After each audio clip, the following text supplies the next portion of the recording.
السلام علیکم ورحمۃ اللہ وبرکاتہ۔ دیکھیں، اگر ہم نادرا کے آفس جاتے ہیں تو ہم نے اپنا شناختی کارڈ جو ہوتا ہے وہ اگر رینیو کرانا ہوتا ہے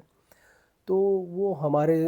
بائیو میٹرک لیتے ہیں، ہماری آنکھوں کا اسکین کرتے ہیں، ہمارے ایک ایک چیز کا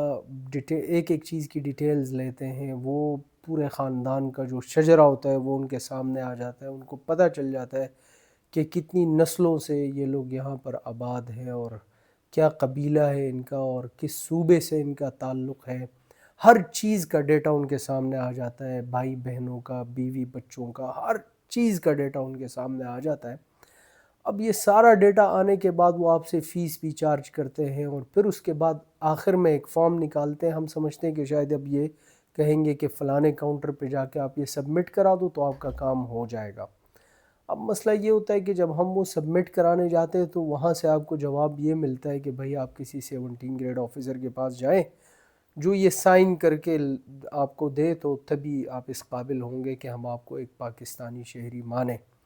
اور پھر آپ جاتے ہیں، 70 سے 80% لوگوں کا ظاہری بات ہے ڈائریکٹ کوئی 17 گریڈ آفیسر جاننے والا ہوتا نہیں ہے، اور 20% لوگوں کا ہوتا ہے۔ تو جو 70-80% لوگ ہوتے ہیں وہ پھر کسی کو کال کرتے ہیں کہ بھائی آپ کا کوئی جاننے والا ہے، وہ آپ کو کہتا ہے کہ ہاں جی ہے، فلانا ہے، یا ہمارے آفس کے جو ہیڈ ہیں، ہمارے باس ہیں، ہمارے رشتہ دار ہیں، کزن ہیں، بھائی ہیں، آپ آ جائیں، ہم آپ کا کروا دیتے ہیں۔ اکثر وہ دیکھے بغیر ہی جو لے کر جانے والا ہوتا ہے اسی کے تعلق واسطے کی بنیاد پر آپ کا آئی ڈی کارڈ کا جو فارم ہوتا ہے وہ سائن کر دیتا ہے۔ اسے نہیں پتہ ہوتا کہ آپ کی نیشنلٹی کیا ہے، بیک گراؤنڈ کیا ہے، کس قوم قبیلے سے تعلق ہے۔ بس وہ جو آپ کو لے کر گیا ہوتا ہے اس کی بنیاد پر وہ سائن کر دیتا ہے، جو کہ ایک انتہائی عجیب سی بات ہے کہ جب آپ کا ڈیٹا نادرا کے پاس ہے، آپ کی بائیو میٹرک ہو گئی، آپ کا سب کچھ ہو گیا، کسی بھی ملک کا آپ ویزا لیتے ہیں، آپ جرمنی کا لیتے ہیں، یو ایس کا لیتے ہیں، یو کے کا لیتے ہیں، کسی بھی ملک کا، کینیڈا کا، وہ آپ کی بائیو میٹرک لے لیتا ہے۔ اب ان بائیو میٹرک میں آپ کا پورا ڈیٹا پڑا ہوا ہے بھائی پوری دنیا میں۔ یہ ایک حیرانگی کی بات ہے پاکستانی نادرا کے سسٹم کی، پریشانی کی بات بھی ہے کہ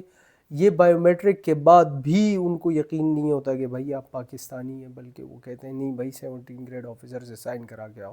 اور جو سائن کرنے والا ہوتا ہے موسٹلی 70% وہ نہیں جانتا آپ کو، بٹ وہ کر دیتا ہے سائن بیچارہ، اپنے تعلق کی وجہ سے اور اپنے خاطر کی وجہ سے۔ تو بہرحال یہ چونکہ ایک انتہائی فضول اور فرسودہ نظام ہے، اور اب وہ اس نظام میں سوچ ہی رہا تھا کہ یار اس کے اوپر بندہ ویڈیو بنائے، کیونکہ میرے ابھی پچھلے دنوں اسی طرح کا واسطہ پڑا اور پھر مجھے اسی طرح کسی کے توسط سے جا کے سائن کرانا پڑا۔ تو بہرحال اب آتے ہیں اس طرف کہ اب ایک نیا انہوں نے قانون بنایا ہے حکومت نے کہ اگر آپ کسی دوسرے ملک میں امپلائمنٹ کے لیے جا رہے تو آپ کو پاکستان میں کسی 17 18 یا 19 گریڈ کے آفیسر سے جو ہے وہ ایک ایفیڈیوٹ لے کر آنا ہوگا کہ وہ آپ کو جانتا ہے، اور یہ کہ آپ اس ملک میں اس کمپنی میں جاب کرنے جا رہے ہیں۔ تو میرے بھائی یہ تو ایک عجیب سا قانون ہو گیا کہ اب وہ بیچارہ یہاں بیٹھا ہوا ہے، وہ خاطر کی وجہ سے وہ سائن بھی کر دے گا ایفیڈیوٹ پہ، اور بڑا مشکل ہے کہ کرے، لیکن بہرحال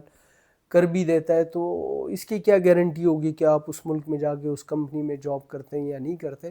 عجیب سا لا ہے۔ اس کے لیے کوئی ایک ایسا ونڈو ہونا چاہیے تھا وزارت خارجہ میں کہ جو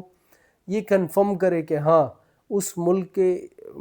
کی اس کمپنی نے اس کو امپلائمنٹ کی آفر دی ہے یا نہیں دی ہے۔ مطلب اگر آپ چاہتے ہیں کہ 100% آپ جو ہے وہ اتنے آپ کا ملک کا باشندہ جو ہے وہ وہاں جا کے اس کنسرن کمپنی ہی میں جاب کرے، اور اس چیز کو اگر آپ نے جسٹیفائی کرنا بھی ہے تو وزارت خارجہ کوئی ونڈو بنا دے جو اس کمپنی کے ساتھ سے وہ کرے، بات چیت کرے، ان کو ای میل کرے، فون کرے، اور وہاں سے کنفرمیشن لے، یا اس ملک کی وزارت خارجہ سے ایٹ لیسٹ لے لے۔ تو یہ ایک طریقہ ہو سکتا تھا جو کہ ذرا مناسب بھی ہوتا، لیکن یہ تو ایک عجیب سا ہو گیا ہے کہ اب ہر کوئی جو ہے وہ 17 18 19 گریڈ کے آفیسر کے پیچھے بھاگتا پھرے گا کہ بھئی آپ ہمیں ایفیڈیوٹ سائن کر کے دے۔ وہ اگلا بیچارہ سوچ رہا ہوگا کہ اگر میں نے سائن کر دیا ایسا نہ ہو کہ میں کہیں اس معاملے میں پھنس نہ جاؤں، الجھ نہ جاؤں۔ تو پاکستان سے جتنے لوگ جا رہے ہیں اور جو زر مبادلہ آ رہا ہے اور جو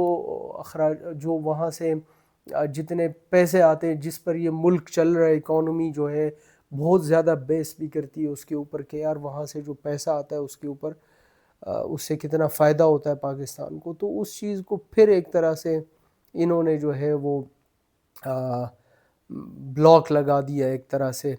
اور بریک لگا دیا اس چیز کو, اور اب ایک نیا ایک ونڈو کھل گیا ہے بہت ساری چیزوں کے لیے. اب جس طریقے سے ایئرپورٹوں پہ رشوتیں چلتی تھی, اب اس طرح کی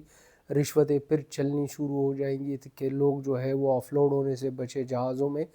تو میرے خیال سے ایک انتہائی فضول سا لا انہوں نے بنایا ہے, اور اس کے اوپر حکومتوں کو نظر ثانی کرنی چاہیے,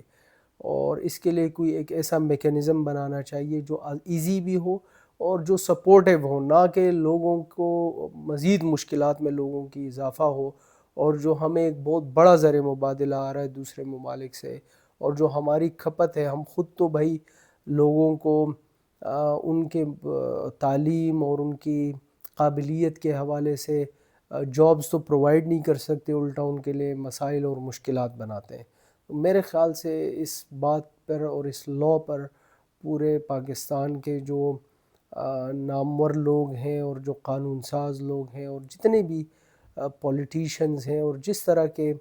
بااثر لوگ ہیں, ڈیجیٹل میڈیا سے تعلق ہے, جن کا سوشل میڈیا سے تعلق ہے, تو ان کو اس پر آواز اٹھانی چاہیے, اور اس قانون کو مؤثر بنانے کے لیے کوئی دوسرا رستہ جو ہے وہ حکومت کو بتانا چاہیے کہ وہ کوئی اور ایسا ونڈو بنائے کہ جس سے جو ہے لوگوں کو آسانیاں ہوں, نہ کہ ان کی مشکلات میں مزید اضافہ. تھینک یو سو مچ, جزاک اللہ.